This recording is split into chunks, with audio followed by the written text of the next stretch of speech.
परमेश्वर ने नूह और उसके पुत्रों को आशीष दी और उनसे कहा कि फूलो फलो और बढ़ो और पृथ्वी में भर जाओ,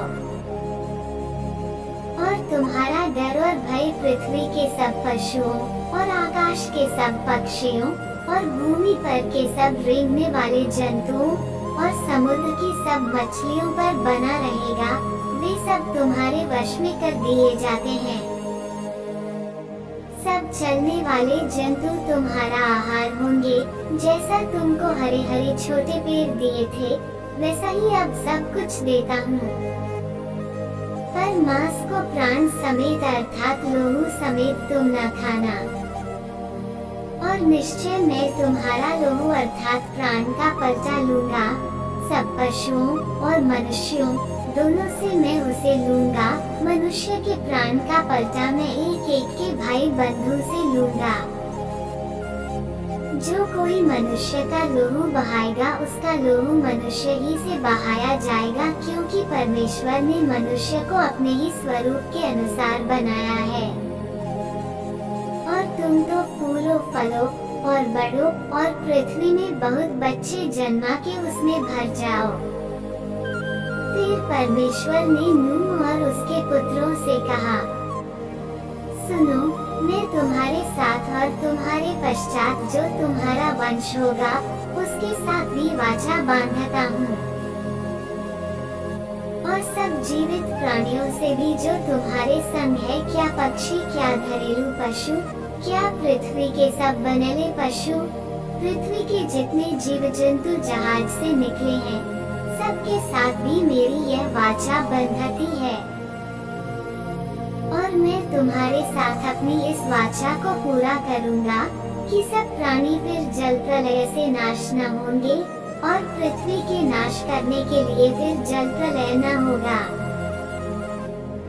फिर परमेश्वर ने कहा, जो वाचा मैं तुम्हारे साथ और जितने जीवित प्राणी तुम्हारे संग हैं, उन सब के साथ भी युग युग की पीढ़ियों के लिए बांधता हूँ, उसका ये चिन्ह है कि मैंने बादल में अपना धनुष रखा है। वो मेरे और पृथ्वी के बीच में वाचा का चिन्ह होगा।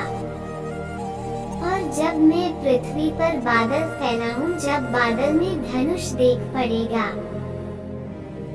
तब मेरी जो वाचा तुम्हारे और सब जीवित शरीरधारी प्राणियों के साथ बांधी है, उसको मैं स्मरण करूँगा।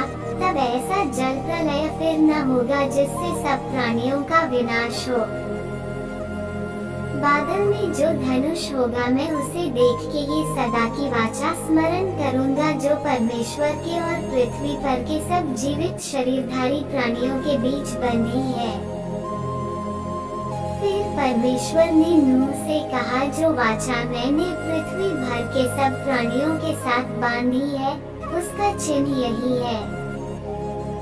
नूह के जो पुत्र जहाज में से निकले, वे शेम, हाम और येपेत थे, और हाम तो कनान का पिता हुआ। नूह के 3 पुत्र ये ही हैं, और इनका वंश सारी पृथ्वी पर फैल गया। और नूह किसानी करने लगा, और उसने दाख की बारी लगाई, और वह दाख मधु पीकर मतवाला हुआ, और अपने तंबू के भीतर नंगा हो गया। तब कनान के पिता हाम ने अपने पिता को नंगा देखा, और बाहर आकर अपने दोनों भाइयों को बतला दिया। तब शेम और येपेत दोनों ने कपड़ा लेकर अपने कंधों पर रखा, और पीछे की ओर उल्टा चलकर अपने पिता के नंगे तन को ढांप दिया, और वे अपना मुख पीछे किए हुए थे, इसलिए उन्होंने अपने पिता को नंगा न देखा। जब नूह का नशा उतर गया, तब उसने जान लिया कि उसके छोटे पुत्र ने उससे क्या किया है। इसलिए उसने कहा, कनान शापित हो, वो अपने भाई बंधुओं के दासों का दास हो। फिर उसने कहा, शेम का परमेश्वर यहोवा धन्य है, और कनान शेम का दास होवे। परमेश्वर येपेत के वंश को फैलाए, और वह शेम के तंबुओं में बसे, और कनान उसका दास होवे। जल प्रलय के पश्चात नूह 350 वर्ष जीवित रहा और नूह की कुल अवस्था 950 वर्ष की हुई। तत्पश्चात वो मर गया। नूह के पुत्र